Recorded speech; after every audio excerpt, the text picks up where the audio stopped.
What's up, everybody? My name is Don Stewart, and welcome to the inaugural episode of the Miscellaneous Podcast. On this show, we're going to cover all kinds of topics, whether we're talking pro wrestling, we're going to talk comic books, we'll talk music, movies, TV shows, mixed martial arts. We might discuss life topics and how it sucks to do laundry in the middle of the afternoon, but who knows? A little information about myself. I'm a 30-year-old former, wannabe pro rollerblader, pro snowboarder, pro skateboarder, video production guy. I had my own production company for a number of years, making skate videos back in the day. As I like to say, I'm the aging punk rock guy. Grew up in the punk rock scene in Kansas City as well as in Colorado.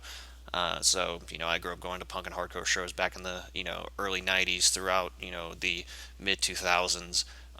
So that's where I'm at today. I'm now a father of one, and she's ready to take on the fucking world, and so are we. So without any further ado, we'll get on to the first topic of today's show, which will be music. Just recently put out by Smelvis Records was the tribute to Rancid called Hooligans United. For those of you who obviously don't know, but some that will be listening to this might know this about me, Rancid is my all-time favorite band. There's never been a better band than them. Tim Armstrong's, in my opinion, the greatest songwriter of any generation. He's wrote some of the most amazing lyrics and have touched me, you know, farther than any other band has. And it hits close to home. Lars Frederiksen, another great songwriter, as well as Matt Freeman. Um, and they just put out quality stuff year after year, whether it's with Rancid or their side projects, whether it's the Bastards, Old Firm Casuals, the Transplants. They just put out so much good stuff. Tim Time Bomb, and all that jazz. But the Hooligans United record, put out by Smelvis Records, about 2 weeks ago from the time of recording this, which is April 24th.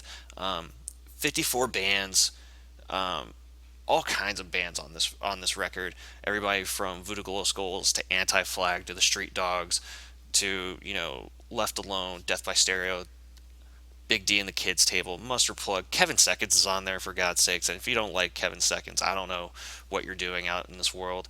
Rick Thorne, former pro BMX rider, who I got to meet back in like 2000 when I used to work at a skate park in Kansas City. Super cool dude. The Briggs is on there.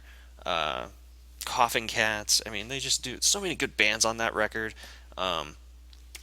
Everybody should go out and drop the money on it. They do it on either a triple LP, you can get a double CD, or you can do what I did and you can pay the money and get the digital download. It's 54 songs for the digital download.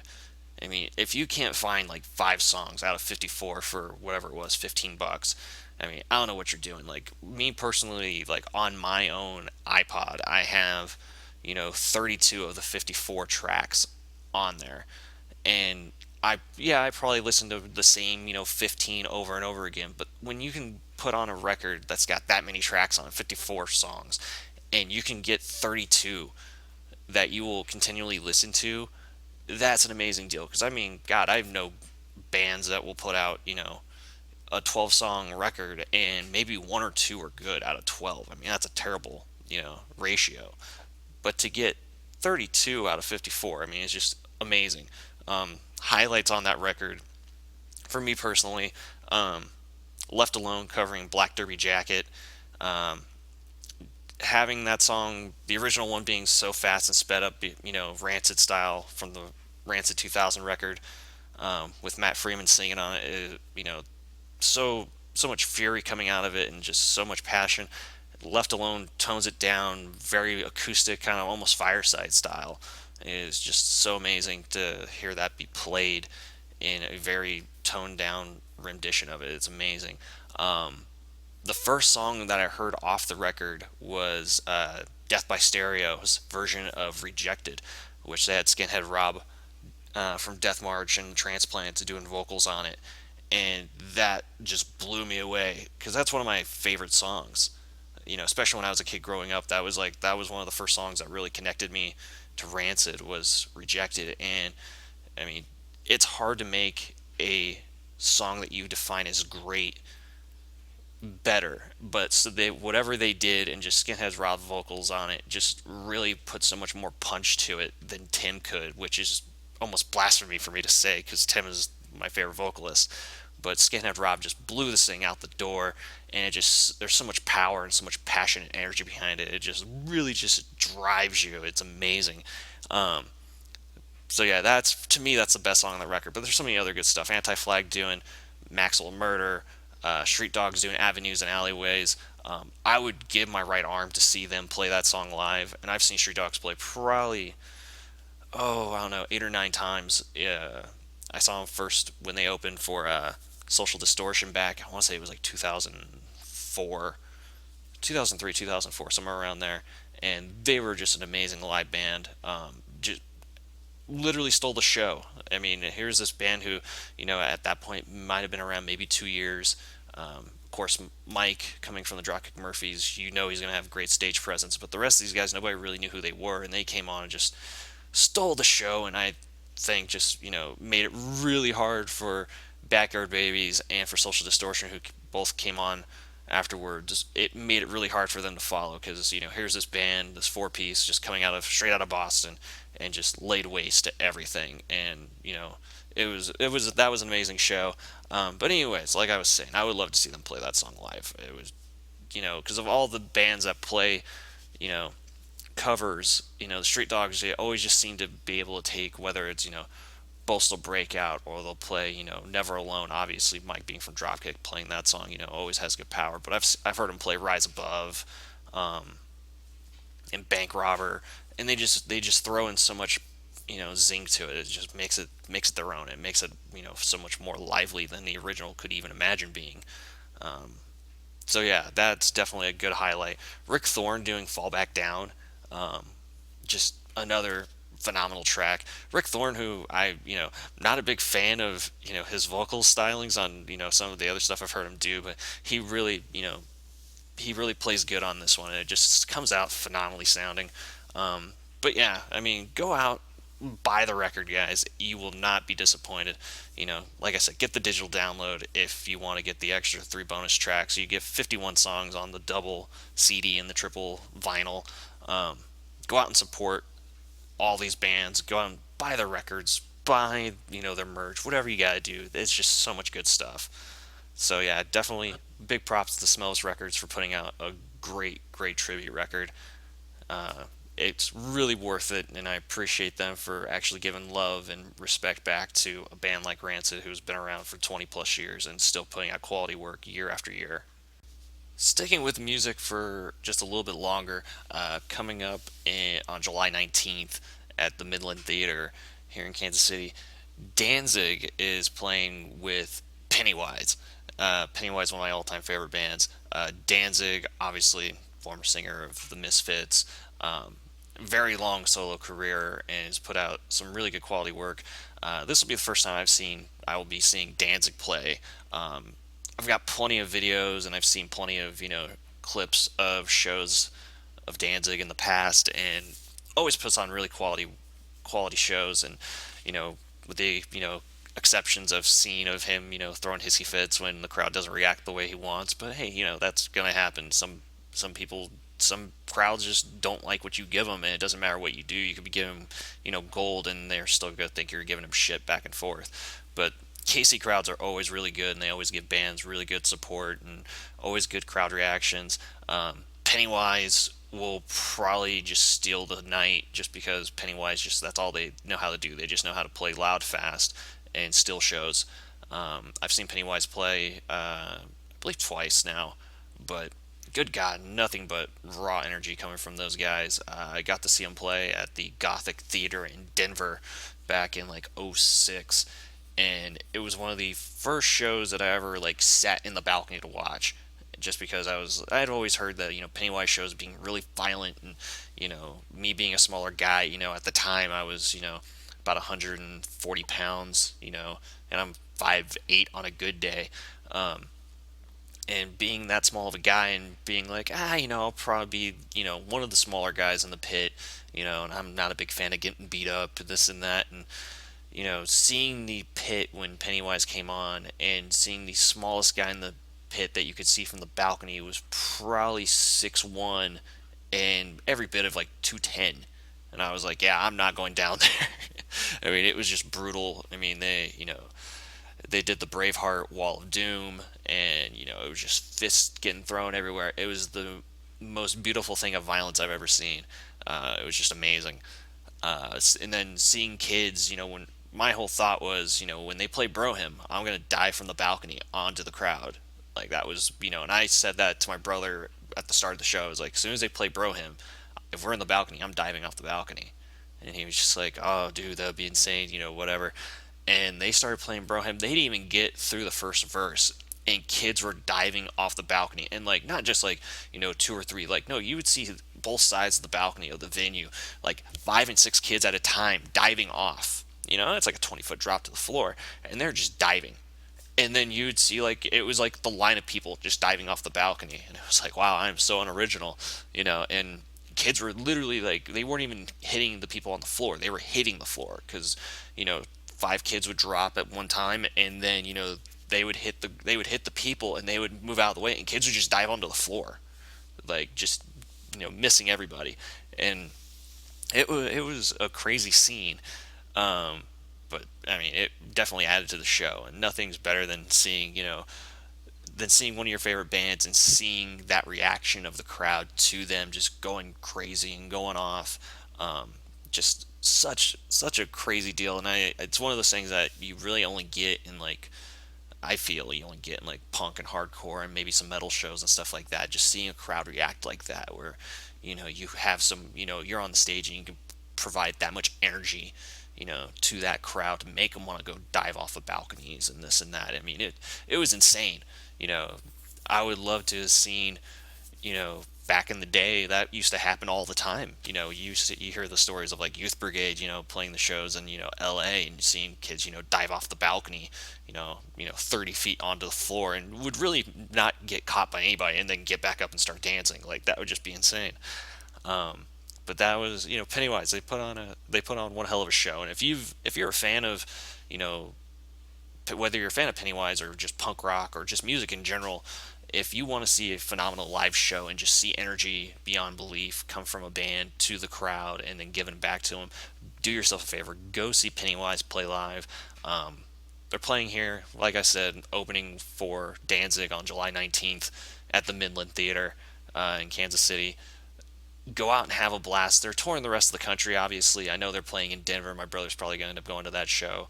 Probably going to take his son to see his first live show, which will be a great show. Who doesn't want to take their kids to go see Pennywise as their first concert? That would be phenomenal.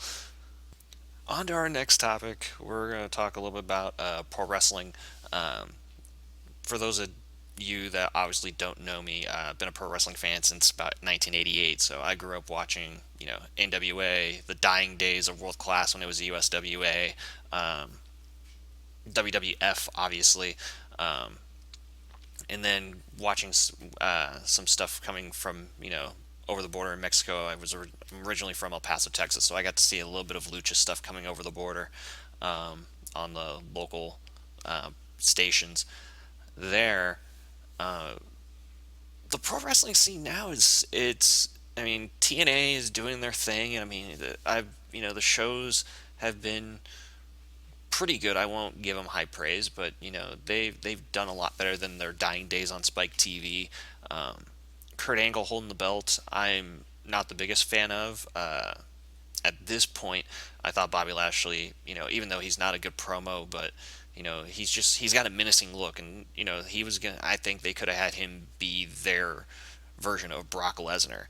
Um, Obviously, with Destination America being the backers, since that's the station the show's on, wanted to have a mainstream star with the name, which Kurt Angle is that name. Of anybody on that show, if you were to say one person's name that would be recognized on the street, you're not going to say, oh, Bobby Lashley. You'll say Kurt Angle, and people will be like, oh, that guy used to be on the WWF, or he was, oh, the guy that won the gold medal in '96 in Atlanta in wrestling. Like, okay, yeah, he's a name, and I understand that's what they're aiming for.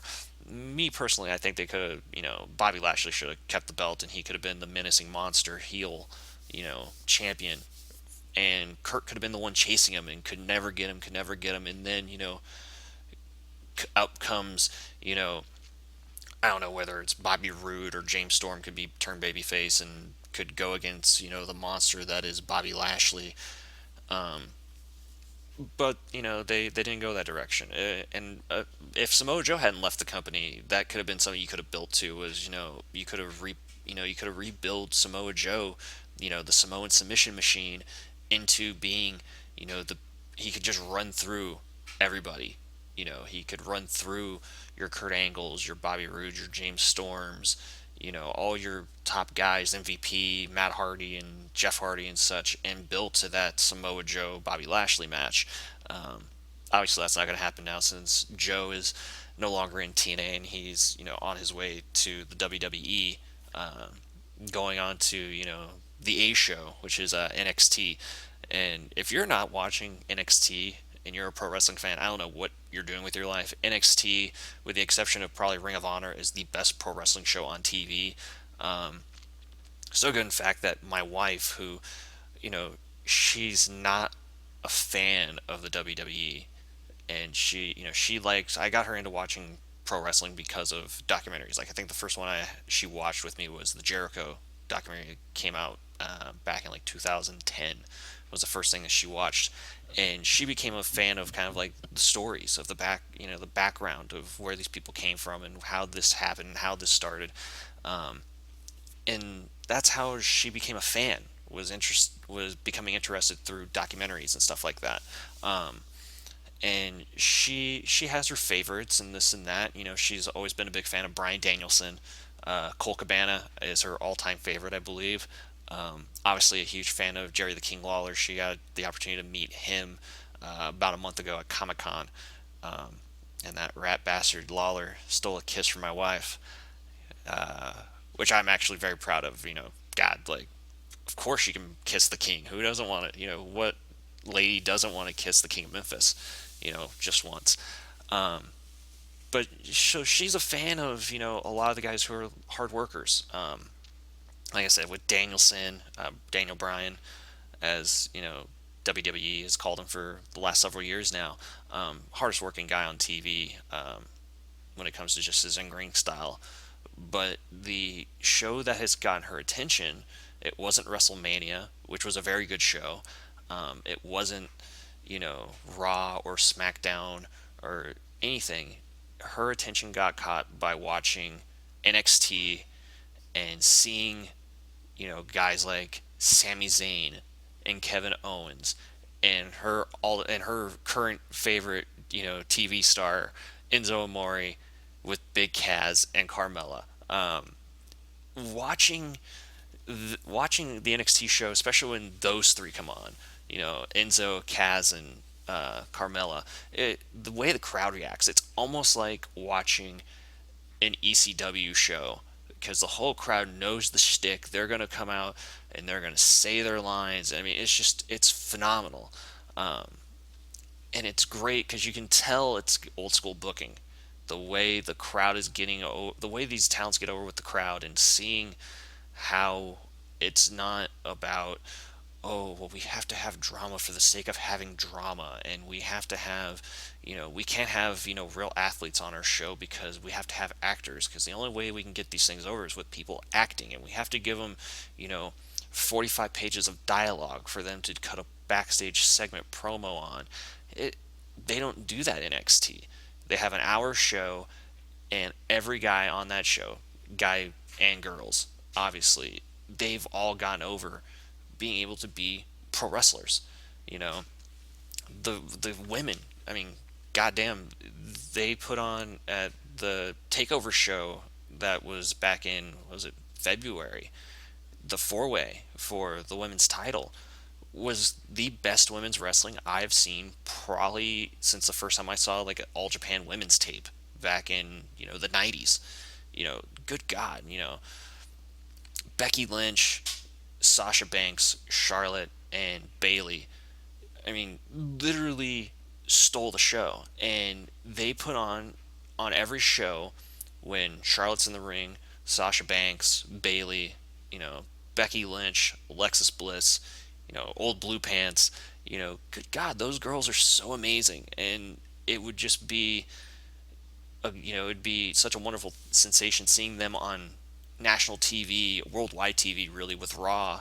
You know, to see them put on the match, and the shows that they do in Full Sail Arena on a national platform, and to show that women don't have to be, you know, supermodel, skinny to be beautiful. Because one, they are just drop dead gorgeous, but two, they are real athletes. They're not just, we picked them out of a lingerie catalog and went, oh, they look in a bikini. We're going to teach them how to take back bumps, and hopefully they don't kill themselves. And then we're going to go put them out on national TV, and hopefully they don't die. These girls wanted to be pro wrestlers. They didn't want to be, a lingerie model, and they failed at being a model. And well, they're going to pay me, 75 grand a year to go, learn how to fall. No, they wanted to be pro wrestlers. They wanted to do this, and it makes a huge difference. And you can see that in the actual performance and the in-ring work that these girls do. You know, Charlotte, Ric Flair's daughter, who's been working for barely a year, maybe a little over a year, and she is phenomenal. And obviously being Ric Flair's daughter, she's gonna have the great facials, and she's gonna have she by osmosis just is gonna be good, and she, unlike her brother David, who really was thrown into the spotlight way too soon, before he even learned how to work. She went and learned how to work, and she applied the craft to being a pro wrestler. And you can see it, and she's not only, doing the, Ric Flair mannerisms just because that's all she can do. She's going on, she's doing moonsaults, and she's doing, like the flipping neck breakers and stuff like that, something her dad could never do. And it shows from her athletic background of, whether she played volleyball or she was in gymnastics or she's a cheerleader, she's doing athletic stuff, something that you're not going to see, and all due respect to Brie and Nikki Bella, who have gotten so much better than what they were back a year or 2 years ago, but if you're to put them if you're going to put a Bella's match, and you're going to, have that follow a Charlotte match, and Charlotte could be in the ring with Sasha Banks, she can be in the ring with, Bayley, Alexis Bliss, Becky Lynch, even probably Dana Brooks, who is, who's new, but shows that she can, she has something there. But Charlotte would be able to steal the show. Her match with Natty Neidhart, back, I want to say it was in December, was phenomenal. And Natty, obviously being the superior worker of the two, but Charlotte didn't look that far behind. Charlotte carried herself very, very well. And that's the way all those girls do. All those girls should be on national TV making a crap load of money and being able to main event, not just house shows, but main event, Raw or SmackDown. For God's sakes, give these girls a chance to, main event, a pay per view. Because these girls can get over and can do that. You know, they just connect with that crowd, which is something that the girls on, you know, Raw and SmackDown aren't really doing, and obviously they're not allowed to. They are not, the breadwinners. They are not your John Cena's or your, Randy Orton's or your Roman Reigns or, Brock Lesnar's, obviously. But you can let them try and be that. Trish Stratus and Lita and Mickey James and Victoria all drew money. It was not rock money. I totally get that, but they drew money because you allowed them to be able to draw money. You gave them the opportunity to do that. And I think you could do that with this crop of talent that you have down in NXT right now. And that's with just the girls. Imagine what you can do if you allowed somebody like Sami Zayn. Andrew Neville's getting his opportunity now, and I think Neville has a very long, career coming ahead of him, and I think he's going to perform really well once they let him kind of be himself like they allowed him to be in NXT. If they allow him to be himself on Raw or SmackDown, and give him time to work matches and to allow the international audience really to see his talent on a major scale, he was going to get over. He's going to, if they allow him to, he's going to be so over. It's going to be ridiculous. Same thing with Kevin Owens, Sami Zayn. Tyler Breeze is absolutely amazing. He's a great heel. I personally, a longtime fan of his work as, Prince Devitt, Finn Balor. My wife, anytime he comes on TV, his music hits, she immediately pops because Finn Balor is that good. He has the ring presence. He has a look. He has the ability to, in even as a silent character, if he didn't, and he cuts a very good promo, but even if they didn't let him talk, he just carries himself like he is something, and that could get over on the major stage. Jeff Hardy can't cut a promo to save his life, but he got over just by his look and by his presence. Finn Balor can do the same thing. Same thing with the former Kenta, Hideo Itami, can get over huge doing that. And he's gone over with that crowd, and obviously the NXT crowd's a smart crowd, but I think you can bridge that into a mainstream, casual fan crowd just by, showing him do chops and kicks and, teasing that GTS all the time. And then finally, when he hit it on Tyler Breeze at the NXT show over Mania weekend, that crowd exploded. You would have thought that, The Rock came out to make a surprise run in. That crowd exploded when he hit that GTS on Tyler Breeze. Um, you have so much talent down there. Enzo and Kaz are, are great talents. I think they can, if they allow them to do that shtick in a big arena, it probably wouldn't get over at first, but if you allowed them to build on it, they would get over, and you would get not just the couple hundred people at the NXT Full Sail Arena, but when they did their, they can get an entire arena going. They did the same thing at that same, NXT show over Mania weekend, where they sold out 5,000 seats, and you had 5,000 people chanting along and cutting the Enzo Amore entrance promo.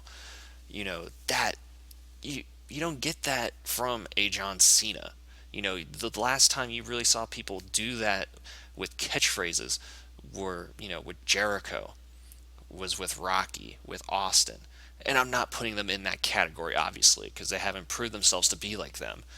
But they have the opportunity to have, that catchphrase, that intro that they do, I'm a certified G, you know, that right there, that's a t-shirt. And that is going to be on posters standing up in the arena from everybody from 5-year-old kids to 30-year-old dudes with posters that say, I'm a certified G. Boom. That right there is, that's star making material. And that's what this needs. That's what the world of pro wrestling needs, is stars like that, but people that can carry on the business. And on the pro wrestling side of actually being a technical wrestler, guys like Sami Zayn, that guy's got so much, love from that NXT audience, and if you allow him to bring that to the main shows, he's gonna be the star of the future. Sami Zayn and Kevin Owens are the stars of the future, and I think if you allow them to be on national TV and carry on the way that you do on the NXT show, the sky's the limit. That can be you know, your Brett and Shawn feud. You can have that be, what should have been the Cena Punk feud, that carried on for years and years. They touch once every couple of years, and then when you bring them back after 2 or 3 years, it's this big, huge thing. That's what it should be and what it could be. So that's my touch on pro wrestling. Do yourself a favor, pay the $9.99 for the WWE Network. It's well worth the price of admission just for the NXT show alone, not including all the pay-per-views. But yeah, do yourself a favor. Go drop the money. Enjoy what pro wrestling used to be and what pro wrestling can be again by watching NXT. You will not regret it, I promise you. Last thing I'm going to hit on today on this episode is going to be the upcoming movies that are going to be coming out, specifically comic book movies. First thing coming out, May 1st, the worldwide premiere of The Avengers 2 Age of Ultron. Super looking forward to it. Pre-ordered my tickets, gonna go Friday night. It's gonna be a phenomenal movie, almost guaranteed.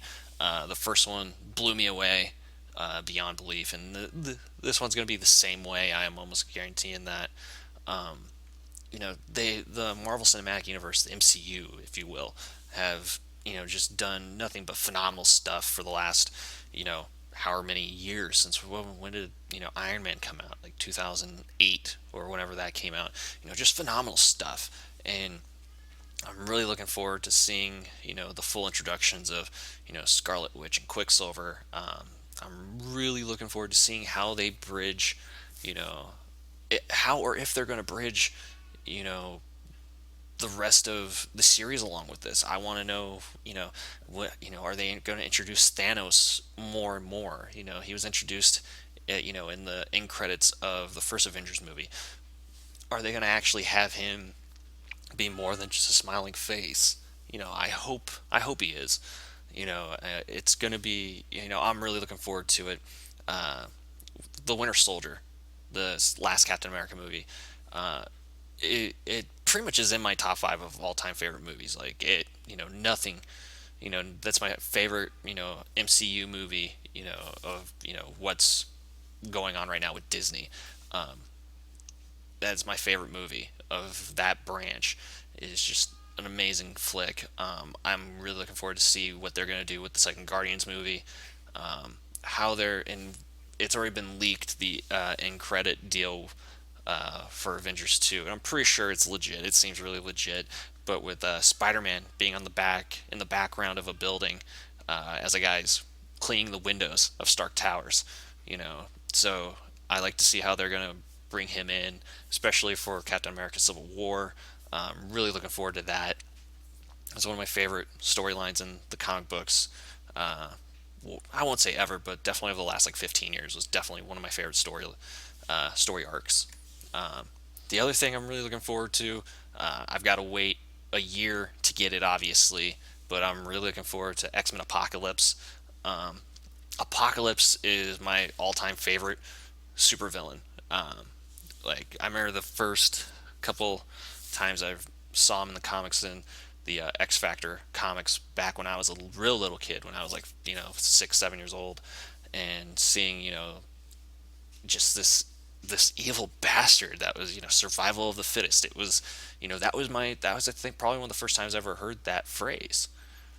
And that carried on into the cartoon, the X Men cartoon from that ran from '92 to 97.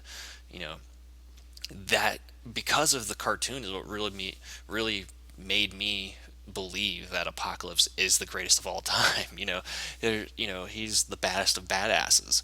And I will put him up there against Magneto. I will put him up there against Joker. Penguin. You know, I will put him up there against Deadpool. Even though he's not really a villain, but at first he kind of was.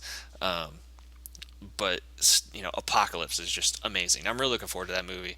I popped really hard in the theater when at the ending sequence of Days of Future Past, and you see him putting the pyramid together, and they pan around, and you see him holding his hands up, and you see his face with the hood over his head, and then you see the four horsemen in the background. Like I literally I almost jumped out of my seat, and my daughter looked at me like, "What the hell is wrong with you?" And I'm like, "That's Apocalypse." And then she realized, because she's an X-Men fan too, and she loved the cartoon as well, and she was like, "Oh my God, you're right, that is Apocalypse." And so she's looking forward to it. I'm looking forward to it. My mother is looking forward to this movie. My mom was the one reason I got into comic books. She read comic books back in the 60s and 70s, and so when I got into comic books, in like 1990, 91, she gave me her old comic collection. So I grew up reading a lot of those early X-Men and Incredible Hulk comics, as well as some of the early Avengers titles. So I'm really looking forward to that. I'm really looking forward to how they're going to do Archangel. Seeing some of the character designs and some of the early, plan outs of stuff, and that looks really awesome. I'm really looking forward to how they're going to introduce him, if they're going to include the Ben Foster, character from Last Stand, that everybody shits on. I didn't think it's that bad of a movie. It could have been way worse.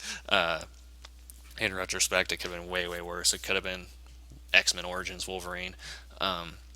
but I'm really looking forward to seeing how they kind of reintroduce him and how they carry that on. Are they going to continue with, how they're going to continue with the Wolverine character and how they're going to continue with Mystique? I'm so looking forward to this.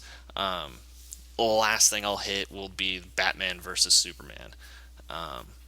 I was not too enthused with the preview of the movie, and I've been, shit on by fellow coworkers who are, huge Batman versus Superman, marks, so to speak. And, I wasn't impressed.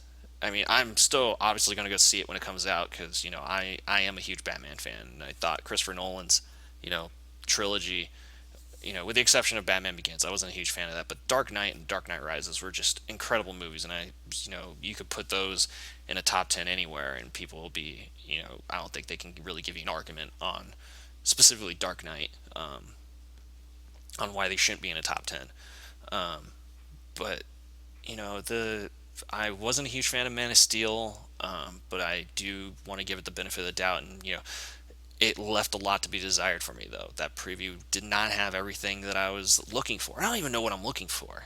I wasn't, I wasn't expecting like this long action, 2-minute action trailer.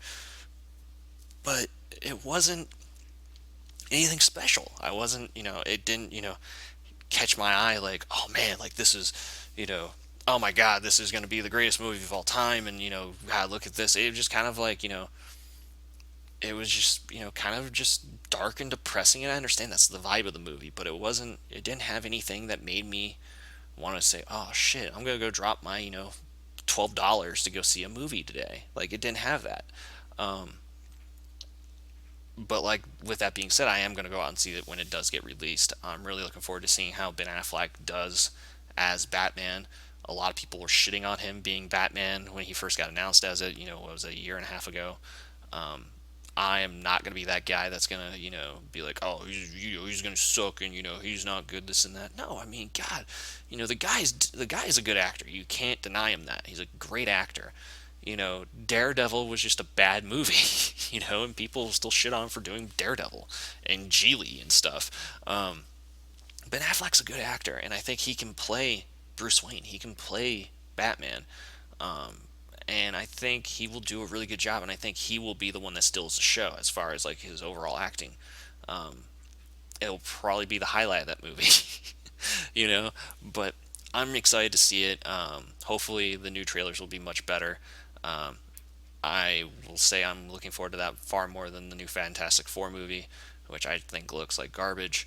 I will probably still go see it in the theater, but I might be being dragged into it with my daughter, who, as far as I know, was looking forward to seeing that. She liked the first two movies pretty well, so we'll see. It can't be any worse than Daredevil or Ghost Rider. So as long as it's better than those two movies and possibly Catwoman, we're good to go. And with that, that's going to end it for this episode of the Miscellaneous Podcast. Thank you so much for downloading this. I hope you enjoyed it. If you do have, any suggestions, please feel free to, add a comment at the bottom. Send me an email, djtech9, TEK, the number 9, INE, at yahoo.com. I will answer emails. I'll take questions, suggestions, anything you got, send it my way. Thank you very much. And we're hopefully going to do like a bi-weekly thing on here. If I get really wild and want to do weekly, I will. But at this point, it's probably going to be bi-weekly. So hopefully, I will see you guys back around for round number 2. Have a good day. Take care of yourself. Be strong, be free, and don't give a shit what anybody says about you. How can I live?